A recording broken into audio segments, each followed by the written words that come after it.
Ahí después de un punto y coma que hay, terminando el versículo 24, hay una frase. ¿Qué dice? Y quiero leer, ayuda mi incredulidad. Ayuda mi incredulidad. Vamos a orar. Padre amado, te damos gracias en esta mañana por el privilegio de abrir tu palabra, por tu Santo Espíritu que nos guía, Señor. Gracias por salvarnos.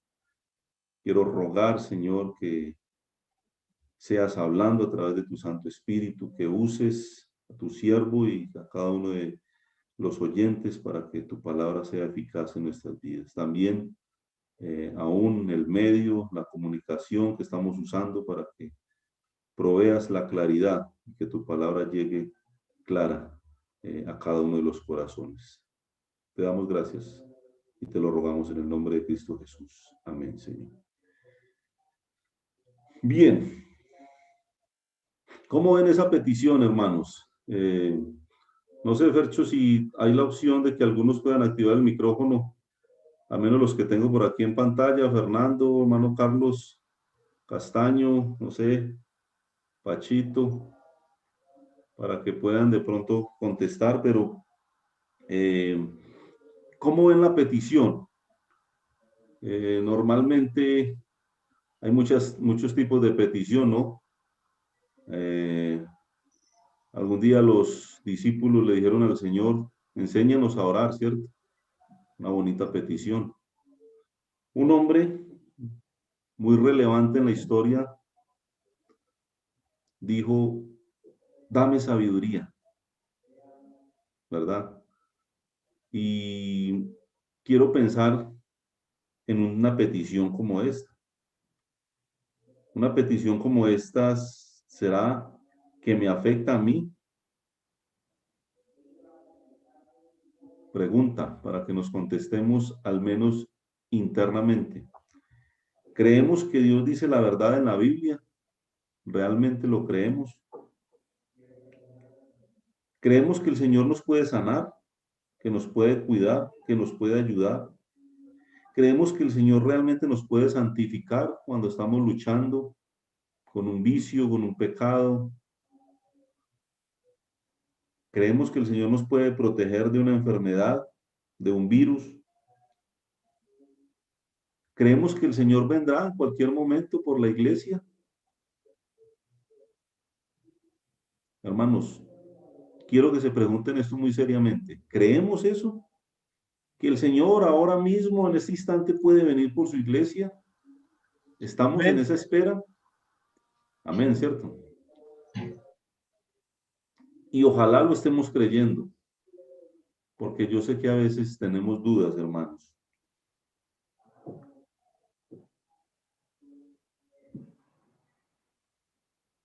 Y esa expresión, hermanos, de este hombre, vamos a mirar un poquito el tema del contexto, ayuda mi incredulidad. Algo así como cuando el Señor le habló, y ahorita vamos a ver qué el Señor le dijo, algo como yo creo, pero no como tú mereces. Es más o menos la, la expresión de este hombre. Y la palabra ayuda aquí habla como de un grito o una exclamación de socorro. Puedo pensar en algo de desesperación. Es cuando el Señor nos lleva a un momento sin ninguna otra salida. Cuando ya, aunque tenemos dinero para pagar un médico, aunque tenemos con qué mejorar la situación, se salió de las manos y ahí es cuando acudimos al Señor. Un grito de desesperación. Ahí es cuando podemos decir, ayuda a mi incredulidad. Y cuando dice mi, es un reconocimiento personal. Normalmente vemos la debilidad, ¿cierto?, de otros hermanos.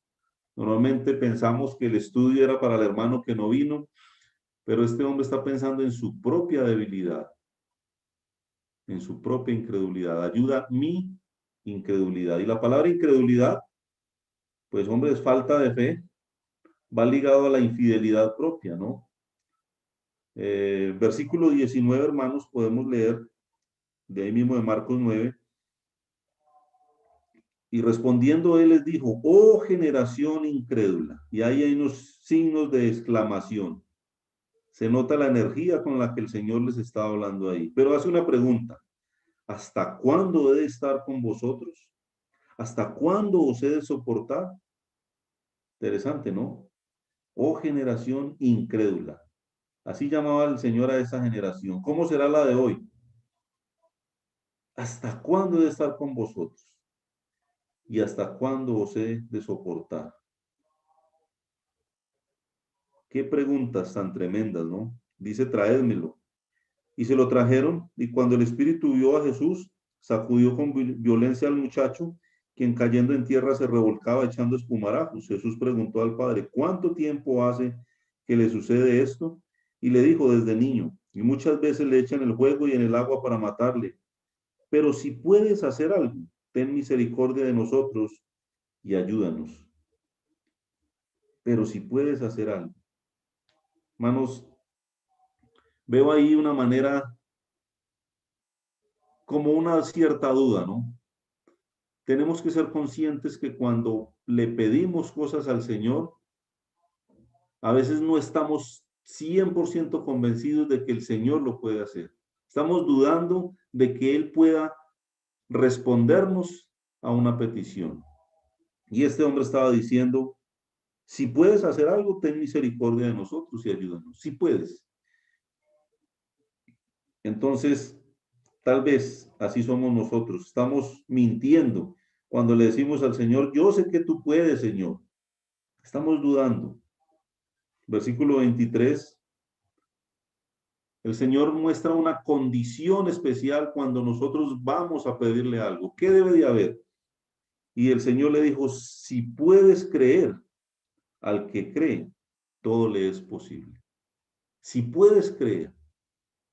El Señor le dice, yo lo puedo hacer, pero también debes creer que lo puedo hacer. Hermanos, es maravilloso que tengamos en cuenta eso, porque estamos pecando, estamos dudando de que el Señor puede responder a nuestras súplicas. Yo sé que muchos de ustedes, hermanos, seguramente todos tienen algo por lo que le están clamando al Señor. Una situación, una lucha, una necesidad. ¿Cómo le estamos clamando al Señor? ¿Estamos creyendo que Él puede realmente hacer eso por lo que le estamos pidiendo? Porque la condición es creer, ¿cierto? Si crees, le dijo el Señor. Santiago 1:6 dice, pero pida con fe, no dudando nada, ¿cierto? Es la recomendación de Dios para los que pedimos. Y este hombre estaba desesperado con este muchacho atormentado desde niño. ¿Cuánto tiempo?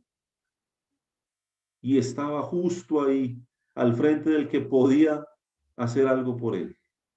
Hermanos, nosotros estamos muchas veces justo ahí, ante el trono de la gracia, ante el que puede hacer algo que hemos sufrido tal vez por mucho tiempo, pero estamos dudando de que Él pueda respondernos. Y eso es pecado. Bueno, versículo 24, veo algo que inmediatamente el padre del muchacho clamó y dijo, creo, pero dijo, ayuda mi incredulidad. Yo lo imagino, yo estoy imaginándome a ese hombre bajando el rostro a tierra, bajando la cabeza con algo de vergüenza, tal vez humillado. Creo. Como quien dice, en el fondo lo creo, pero reconociendo que había incredulidad. Hermanos, quiero pensar un poco en eso, en poder reconocer ante el Señor que tenemos una fe mediocre, hermanos, que no hemos creído en todas sus promesas, que estamos frente a Él todo el tiempo, que tenemos la posibilidad de llegar a Él en cualquier momento, pero que no estamos creyendo en todas sus promesas. Hermanos, y a pesar de esa mediocridad espiritual, versículo 25, cuando Jesús vio que la multitud se agolpaba, reprendió al espíritu inmundo diciéndole, espíritu mudo y sordo, yo te mando.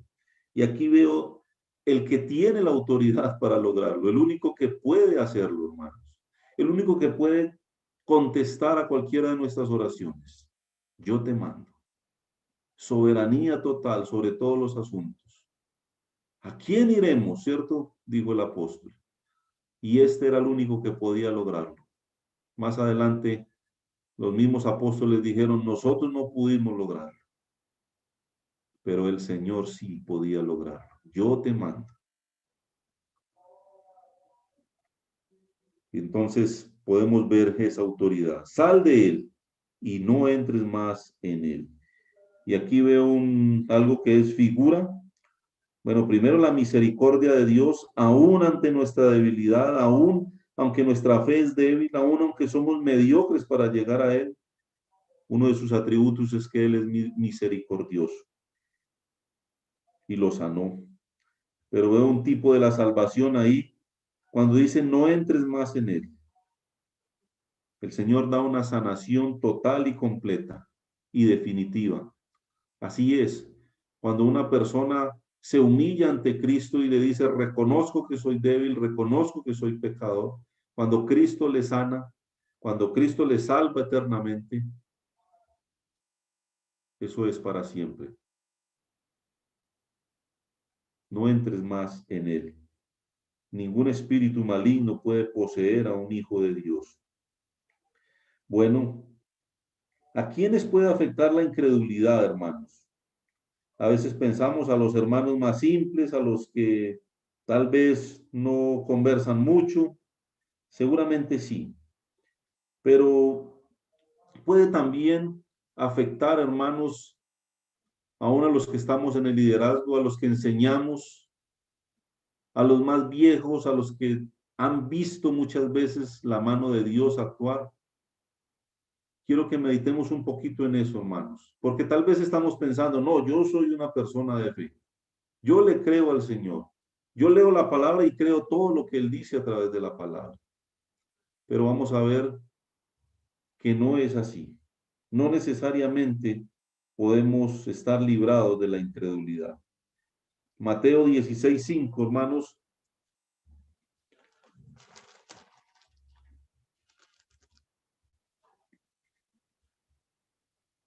Bueno, dice que, vamos a leer hasta el 10, llegando sus discípulos, Mateo 16:5, llegando sus discípulos al otro lado, se habían olvidado de traer pan. Y Jesús les dijo, mirad, guardaos de la levadura de los fariseos y de los saduceos. Ellos pensaban dentro de sí diciendo, esto dice porque no trajimos pan. Es interesante, miren hermanos, el Señor está diciendo eso tal vez porque no trajimos pan. Y entendiéndolo Jesús, que es omnisciente, les dijo, ¿por qué pensáis dentro de vosotros, hombres, cómo eran, hermanos? De poca fe. ¿Por qué pensáis que no tenéis pan? Una pregunta. ¿No entendéis aún ni os acordáis de los 5 panes entre 5,000 hombres y cuántas recogisteis? Perdón, ¿cuántas cestas recogisteis? Ni de los 7 panes entre 4,000 y cuántas canastas recogisteis. Una pregunta interesante. ¿Y por qué el Señor les decía eso, hermanos? Miren, en Mateo 14, ustedes lo pueden leer, fue el primer milagro cuando el Señor multiplicó los panes, ¿no? Entre 5,000 personas. Y aún, eso ocurrió en Mateo 14, del 13 al 21, lo pueden leer. Pero en Mateo 15 ya había sucedido la multiplicación de los panes. Mateo 15:32. Y Jesús llamando a sus discípulos dijo, tengo compasión de la gente, porque ya hace 3 días que están conmigo y no tienen que comer. Y enviarlos en ayuno no quiero, no sea que desmayen en el camino. Entonces sus discípulos le dijeron, ¿de dónde tenemos nosotros tantos panes en el desierto para saciar a una multitud tan grande? ¿De dónde? ¿Cómo vamos a hacer? Hermanos, ¿cuántos días habían pasado desde que el Señor alimentó a una multitud, a 5,000. ¿Cuánto tiempo había pasado? Y ahora estaban dudando de que el Señor lo podría hacer. Pero esta era la segunda vez. Y aquí pensamos en el capítulo 16, versículo 7, dice que ellos pensaban dentro de sí diciendo, esto dice porque no trajimos pan. Y el Señor les dice en el versículo 8, ¿por qué pensáis dentro de vosotros, hombres de poca fe, que no tenéis pan?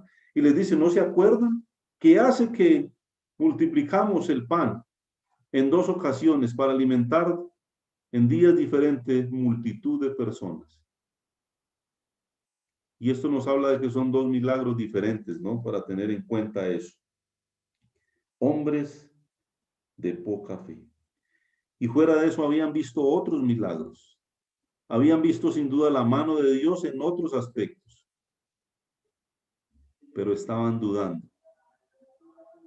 ¿Cómo entender eso, hermanos? ¿Cómo entender que los mismos apóstoles estaban dudando de lo que el Señor podría hacer? Interesante. Mateo 14.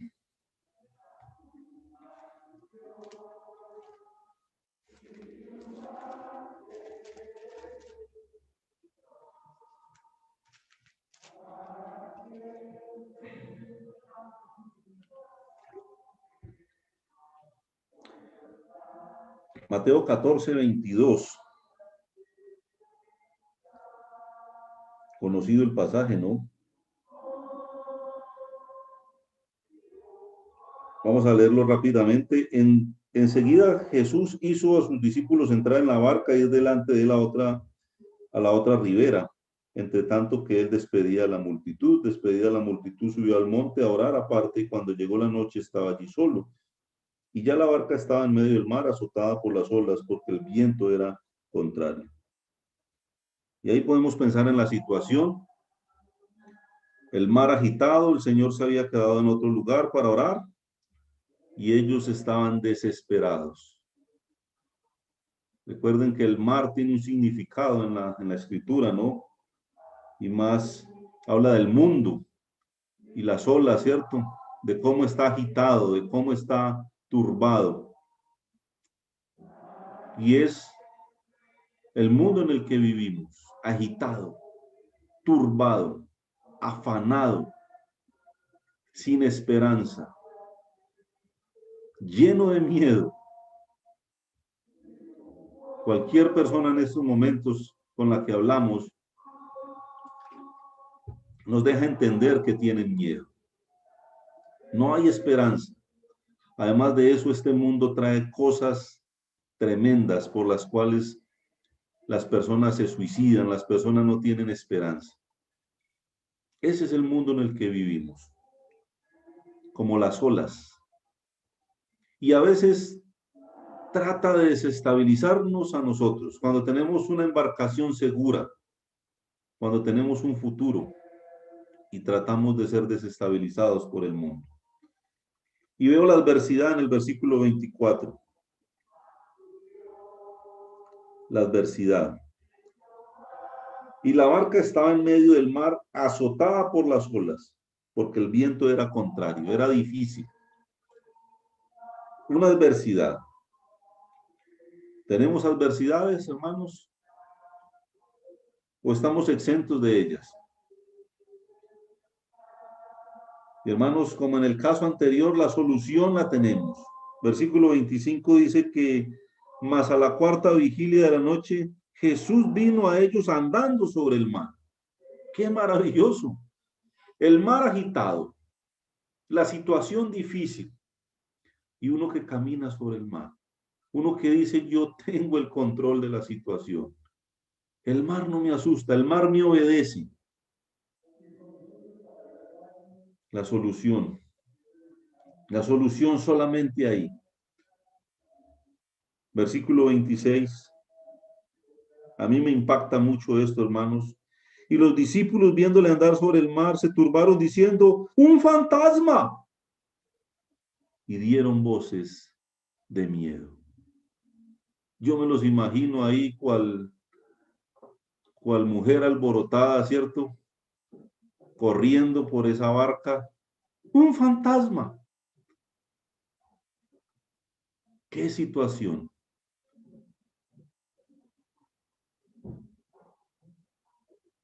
Pero hermanos, tenemos uno que es misericordioso, no olviden, lo vimos en el primer ejemplo. Pero enseguida Jesús les habló diciendo, tened ánimo, yo soy, no temáis. El que está dispuesto a animarnos, hermano, en momentos de dificultad, en momentos de tristeza, de dolor, de desánimo.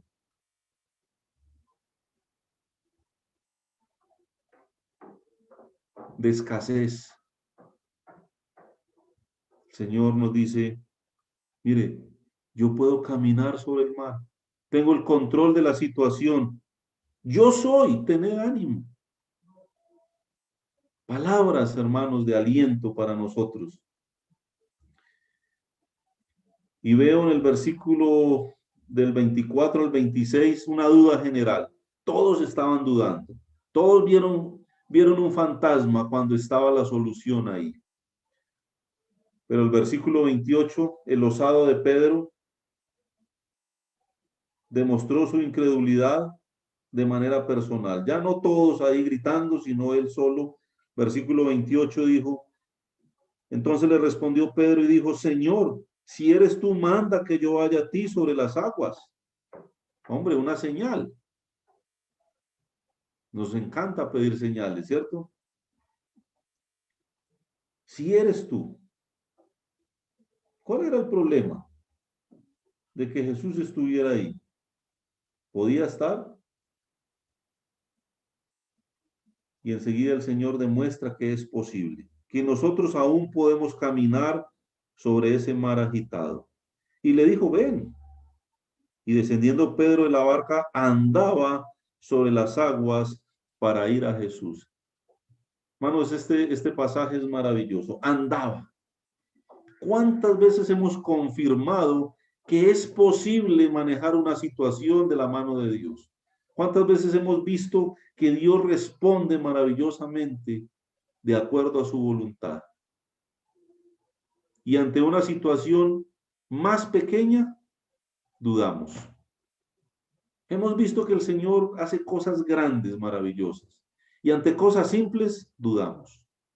Así somos nosotros, hermanos. Porque me dice la palabra de Dios que Pedro estaba andando. Es posible. Es posible andar sobre un mundo agitado. Es posible vencer cuando el Señor lo hace posible. Cuando confiamos en Él. Pero adivinen qué pasa. El pero, versículo 30, empieza con un pero precisamente. Pero al ver el fuerte viento, tuvo miedo y comenzando a hundirse dio voces diciendo, Señor, sálvame. Sálvame. Una expresión similar a la del hombre del primer ejemplo, ayuda. Este dijo, sálvame. Ahí al frente del que podía lograr. Hermanos, y otra vez la misericordia de Dios dice al momento, versículo 31, al momento, instantáneo, misericordia inmediata. Al momento, Jesús, extendiendo la mano, asió de él y le dijo, hombre de poca fe, ¿por qué dudaste? Una pregunta. Pero mire, el Señor tiene misericordia de nosotros. El Señor le hizo un reproche. ¿Por qué dudaste, hombre de poca fe? Pero no lo dejó hundir. Hermanos, tenemos un Dios que dice que no nos dejará padecer más de lo que podemos soportar. Él conoce nuestra debilidad, Él conoce que somos infieles, Él conoce que somos pobres de espíritu. Pero Él no nos deja hundir, hermanos. Él tenía un reproche para Pedro. Hombre de poca fe, ¿por qué dudaste? Al Señor no le agradó que Pedro hubiese andado por las aguas y después hubiese dudado, pero aún así lo agarró de su mano. Maravilloso, ese es el Dios que tenemos, que a pesar de lo que somos, Él nos agarra de su mano. Y dice que de ahí nadie nos puede sacar. ¿Quién podrá sacarnos de la mano de Dios? A pesar de lo que somos, su misericordia es grande y es un Dios lleno de amor. Versículo 32, la solución. Y cuando ellos subieron en la barca, se calmó el viento. Hermanos, no queda más sino adorarle, como dice el versículo 33. Entonces los que estaban en la barca vinieron y le adoraron.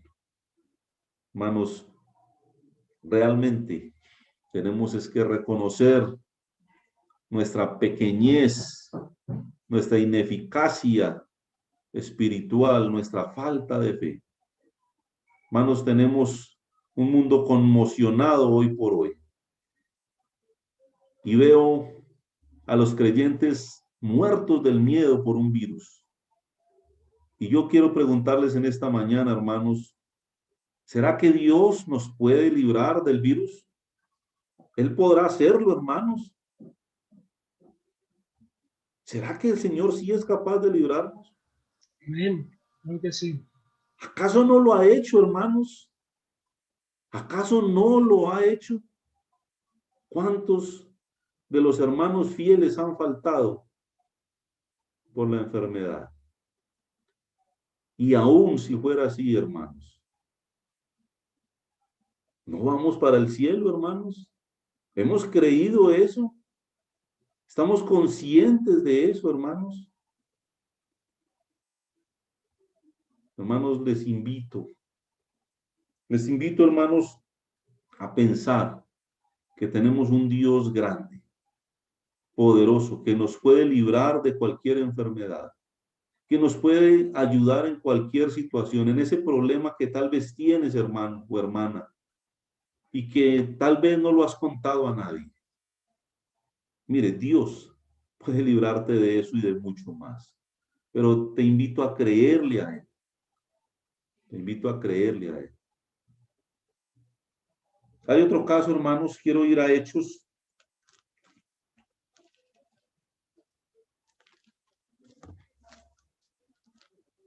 Capítulo 12. Historias bien conocidas. Bueno, Hechos capítulo 12, versículo 1. Vamos a leer inicialmente los primeros 5 versículos. En aquel mismo tiempo el rey Herodes echó mano a algunos de la iglesia para maltratarles. Dice, y mató a espada a Jacobo, hermano de Juan, y viendo que esto había agradado a los judíos, procedió a prender también a Pedro. Eran entonces los días de los panes sin levadura. Habiéndole tomado preso, le puso en la cárcel, entregándole a 4 grupos de 4 soldados cada uno, para que le custodiasen, y se proponía sacarle al pueblo después de la Pascua. Así que Pedro estaba custodiado en la cárcel. Pero, adivinen qué pasó. La iglesia hacía sin cesar oración a Dios por él. Quiero pensar en una cosa, hermanos. La situación. Jacobo muerto a filo de espada. Y sin duda Pedro iba para lo mismo, porque a este hombre le pareció, a Herodes le agradó, dijo al pueblo le agradó esto, pues saquémosles otro más importante para ellos, para que yo me pueda hacer más célebre, ¿no? ¿Cuál era el riesgo, hermanos? Fercho, ¿cuál era el riesgo para ellos?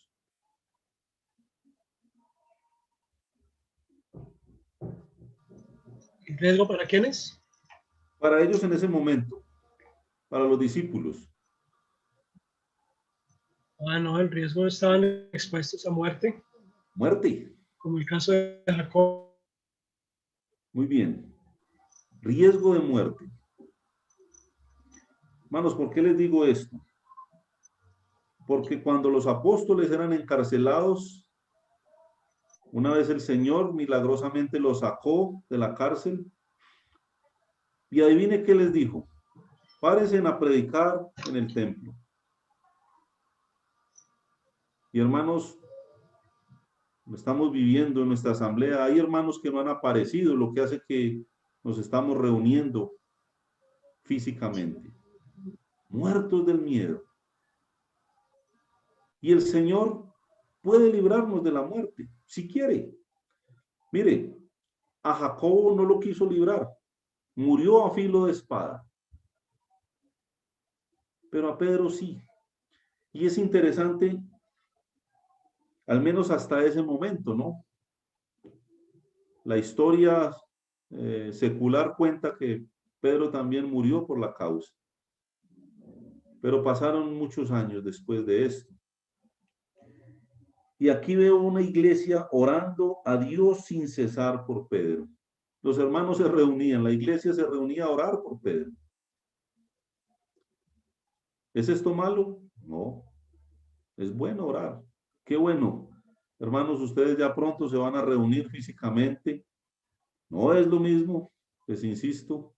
Espero que no se pierdan ese privilegio, hermanos y hermanas, de llegar, hermanos. No se queden en sus casas.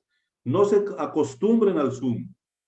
Ojalá ni existiera cancelar la cuenta cuando empiecen a reunirse físicamente. O mandar el link para el hermano que definitivamente no puede llegar, el ancianito, qué sé yo. Pero un hermano ya alentado, una pareja llena de vida, en lo personal no debería de mandársele un link de reunión. Espero, hermanos, que lleguen. Y si hay riesgo de muerte, pues amén, hermanos. Porque vamos al supermercado, vamos al banco, vamos a trabajar. Hermanos, lo escuché a un hermano decir algo y lo copio para mí también. Dios quiera que no me dé el virus, pero si me da, le pido de todo corazón a Dios que me dé en la iglesia, que no me den una reunión de cumpleaños familiar, que no me den el trabajo, que no me den un centro comercial. Si me va a dar, le pido y le ruego a Dios que me dé en la iglesia.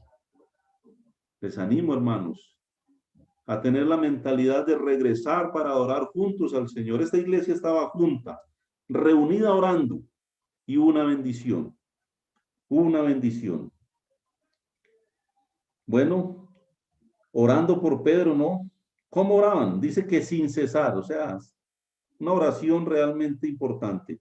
Versículo 6 dice, y cuando Herodes iba a sacar aquella misma noche, sí, estaba Pedro durmiendo entre dos soldados, sujeto con dos cadenas, y los guardas delante de la puerta custodiaban la cárcel. Y aquí que se presentó un ángel del Señor y una luz resplandeció en la cárcel, y tocando a Pedro en el costado, le despertó diciendo, levántate pronto. Y las cadenas se le cayeron de las manos. Bueno, y la historia realmente es muy conocida, ¿no? Versículo 13, más adelante. Cuando llamó Pedro a la puerta, bueno, Pedro salió de la cárcel, pasó por el medio de los guardas, y cuando llegó Pedro a la puerta del patio, salió a escuchar una muchacha llamada Rode. Pedro tocó la puerta, ¿no? Ya libre. Versículo 14. La cual, cuando reconoció la voz de Pedro, de gozo, no abrió la puerta, sino que corriendo adentro dio la nueva de que Pedro estaba a la puerta. De la emoción salió corriendo. ¿Qué hago? ¿Qué hago? Y salió corriendo y se fue para anunciar a los que estaban ahí orando sin cesar por Pedro, ¿no? Pensemos un momento, metámonos ahí en la historia. Ahí estaban orando sin cesar por Pedro. Y toca la puerta. ¿Quién es? Pedro. Y ella reconoció la voz, no sé si lo vio, pero salió corriendo a contarles a los demás que Pedro estaba ahí. Versículo 15. Hermanos, y ellos le dijeron, estás loca. Estás loca. Ella aseguraba que sí, que así era, que él estaba ahí. Entonces ellos decían, es un ángel. Uy, hermanos, Es muy impactante para mí, hermanos, cuando estudio este pasaje. La iglesia estaba orando sin cesar. Señor, por favor, que el hermano Pedro salga libre, que este hombre no lo vaya a asesinar. Qué rico sería ver al hermano con nosotros. Por favor, Señor. Y el Señor responde, a pesar de la mediocridad, hermanos, de la dureza de nuestro corazón, de la falta de fe, la misericordia del Señor es grande en gran manera. El Señor responde y Pedro llega y adivine qué dicen los otros, estás loca, ¿cómo se le ocurre? No lo entiendo, hermanos. No entiendo para qué estaban orando. Si el Señor iba a responder y no lo iban a creer.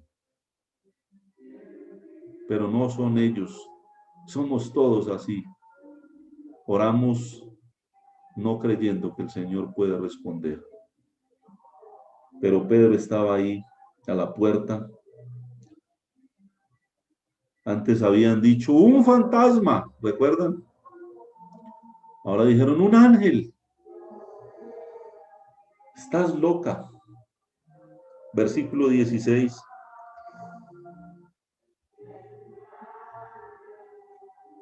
Mas Pedro persistía en llamar. Ni siquiera le abrieron la puerta. Dudaron tanto que dieron por entendido que la mujer estaba loca y no salieron a abrir la puerta. Versículo 16, Pedro persistía en llamar y cuando abrieron y le vieron, se quedaron atónitos, asombrados, aterrados. Hermanos, maravilloso saber, aunque a veces parece que no tenemos capacidad de asombrarnos, pero maravilloso ver cómo el Señor, a pesar de nuestra mediocridad, hace cosas grandes por la iglesia. Aún, hermanos, en esta época, una iglesia que hemos sido realmente faltos de labor, de trabajo, de evangelizar, faltos de fe, faltos de fidelidad. Y el Señor tiene muchas bendiciones aún para la iglesia, hermanos, porque aunque seamos infieles, Él permanece fiel. Ese es el Dios que tenemos. Juan capítulo 20, hermanos.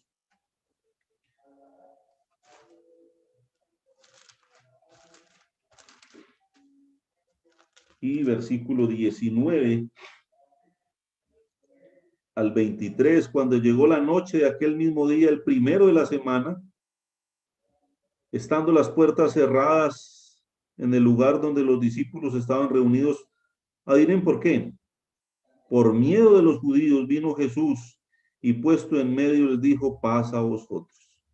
Y cuando les hubo dicho esto, les mostró las manos y el costado y los discípulos se regocijaron viendo al Señor. Entonces Jesús les dijo otra vez, paz a vosotros. Como me envió el Padre, así también yo os envío. Y habiendo dicho esto, sopló y les dijo, recibid el Espíritu Santo. Hermanos, interesante, ¿no? Escondidos por miedo. Escondidos por miedo. Como les digo, hermanos, en nuestra asamblea tenemos un poco hermanos escondidos por miedo, no han vuelto. Estamos reuniéndonos los 2 últimos domingos de diciembre y todos los martes, viernes y domingos de enero. Hay hermanos no han aparecido. Muertos de miedo. Muertos de miedo. Pero para congregarse, ¿no? Como les digo, en otros lugares los vemos, ¿no? Se suben al megabús con 160 personas y ahí no pasa nada.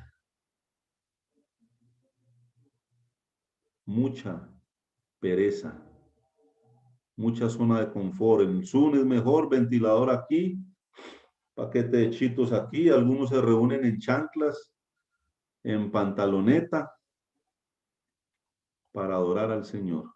Qué vergüenza, hermanos. Qué vergüenza. La zona de confort. Pero salir a coger un bus a la esquina y lloviznando, ni loco. Me meto por Zoom, ¿sí o no? Les invito, hermanos, a considerar la posibilidad de reunirse. Y vemos aquí en este pasaje, en el versículo 19, que cuando llegó la noche de aquel mismo día, el primero de la semana, y tengamos en cuenta lo que significa el primer día de la semana para la iglesia, ¿no? Lo que hacemos, lo que ustedes estaban haciendo un momento, nosotros también aquí en Pereira hace un momento. Pero estaban por miedo guardados. Y el Señor llegó ahí a ese mismo lugar.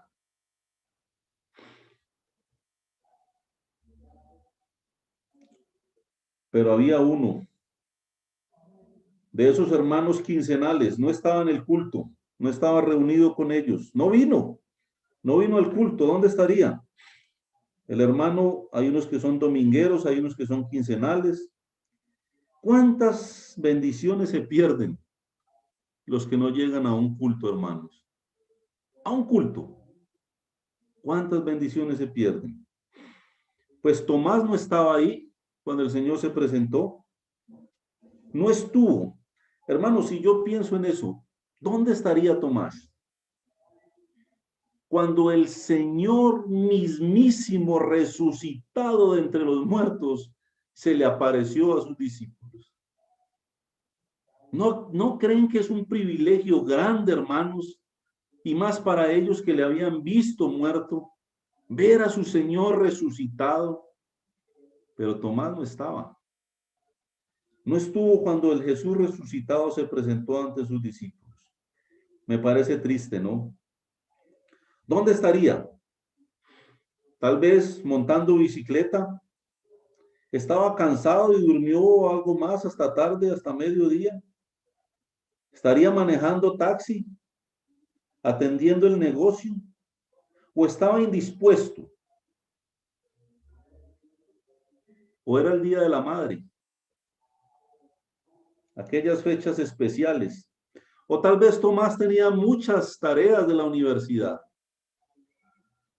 pero no vino al culto. Se perdió la bendición de ver al Jesús resucitado. Y lo digo porque sé que son situaciones por las que muchos hermanos a veces no se congregan. Qué mediocridad espiritual, qué tristeza, qué triste que por una de esas situaciones que acabé de decir, una persona no llegue a congregarse. Pero le contaron, de todas maneras le contaron, versículo 25. Le dijeron pues los otros discípulos. Bueno, el versículo 24 dice, pero Tomás, uno de los 12 llamado Didimo, no estaba con ellos cuando Jesús vino. Ese día no vino al culto. Le dijeron pues los otros discípulos, al Señor hemos visto. Él les dijo, miren muchachos, si no viera en sus manos la señal de los clavos y metiere mi dedo en el lugar de los clavos y metiere mi mano en su costado, adivinen qué. ¿Qué? No creeré. No creeré. No creeré. Mis hermanos le contaron todo lo que había pasado y su propia respuesta con un requisito propio. Si vea, si no pasan estas cosas, estas condiciones que yo pongo, porque yo le pongo condiciones al Señor. Señor, si haces esto, le creo. Si haces aquello, también le creo. Pero si no haces esto, no, yo no le creo. Así somos. Y Tomás puso sus propios requisitos para creerle al Señor. ¿Será que le creemos al Señor así? Bueno, versículo 26, se quedó con la duda y adivinen qué, a los 8 días sí fue al culto Tomás, sí fue a la reunión de los discípulos. Versículo 26, ¿qué dice? 8 días después estaban otra vez los discípulos dentro y con ellos Tomás. Llegó Jesús estando las puertas cerradas y se puso en medio y les dijo, paz a vosotros. Y versículo 27 vemos una recomendación que le hace a Tomás, pero con una lección. Luego dijo a Tomás, venga Tomás, pon aquí tu dedo y mira mis manos y acerca tu mano y métela en mi costado. Y no seas incrédulo, sino creyente. No seas incrédulo, sino creyente. ¿Cuántas veces anunció el Señor que le era necesario subir a Jerusalén, padecer, morir, pero anunció que iba a resucitar. Gloria a Dios, porque lo anunció y lo cumplió. Ese mismo Señor anunció que vendrá por su iglesia, hermanos. ¿Le creemos? Estamos esperándole. Tomás no creía que el Señor había resucitado. Y el Señor le dijo, mira, meta la mano acá, meta el dedo acá. No seas incrédulo, sino creyente. Y el versículo 28 habla un poco de nuestra hipocresía, hermanos. Entonces Tomás respondió y le dijo, Señor mío y Dios mío. Qué hipócritas somos, hermanos. Nos jactamos hablando mucho de él. Nos sabemos Hebreos 11:1 de memoria, que la fe cómo es y qué es, y le decimos Señor, pero somos hipócritas. Y el versículo 29, lo que Dios conoce de nosotros. Jesús le dijo, porque me has visto, Tomás, creíste, porque me has visto. Y realmente somos así. Sí, le creemos a Dios cuando realmente hace las cosas que nosotros queremos ver. Como Tomás, que puso condiciones y el Señor, tal cual como Tomás lo pidió, se le presentó y creyó. Pero, Tomás, porque me has visto, creíste. Pero ¿sabe qué dijo el Señor? Hermanos, bienaventurados los que no vieron y creyeron. Felicísimos, dichosos los que no dependen de ver para creer.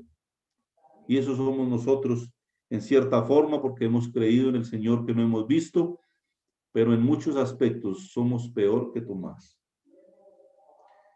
Y hermanos, los mismos discípulos tuvieron que pedir algo especial. Lucas 17:5, para terminar, hermanos.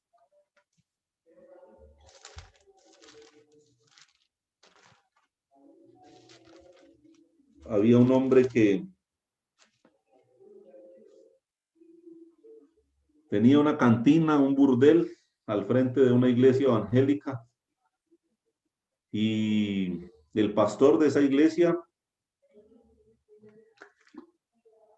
empezó una campaña de oración con los fieles de la iglesia a orar para que el Señor quitara la cantina de ahí.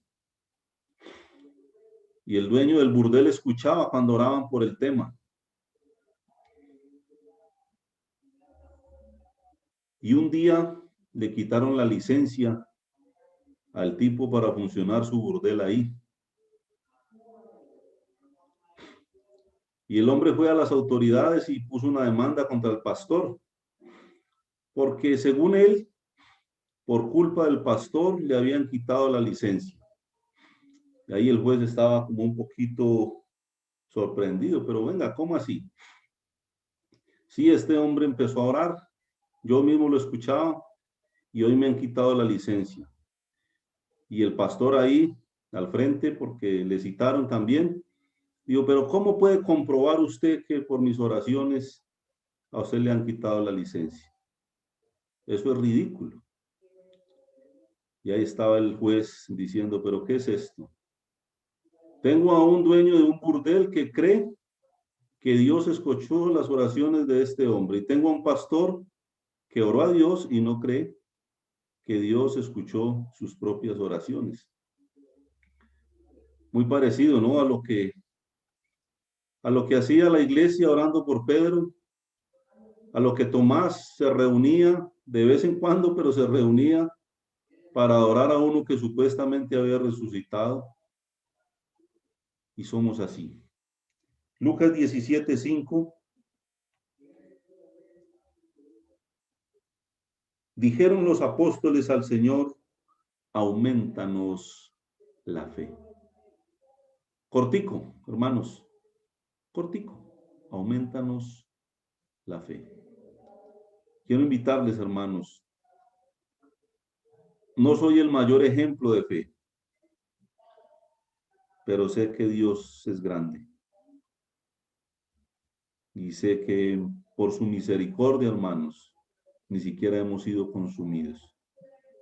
puede darnos cosas no porque lo merecemos, sino porque a Él le place, porque Él quiere hacerlo para beneficio de su iglesia, de una iglesia de la cual es cabeza, que le costó su propia sangre. ¿Cómo no nos dará también todas las cosas? ¿Cómo no nos va a cuidar, hermanos? Quiero animarles en esta mañana todavía, creo, sí, a pensar en el Dios que tenemos, a no dudar, por favor, hermanos, en lo que Él es, lo que ha hecho ya por nosotros. Les animo, hermanos, no solamente a congregarse cumplidamente, hermanos, porque tenemos el aval del gobierno, hermanos, lleguemos a congregarnos. ¿Cuál es el miedo? Y en lo personal, en aquellas cositas que tenemos ahí, hermanas, hermanos, Señor puede hacer cosas grandes. Entreguémoselas a Él, creámosle a Él, porque a pesar de nuestra debilidad, lo vimos hoy.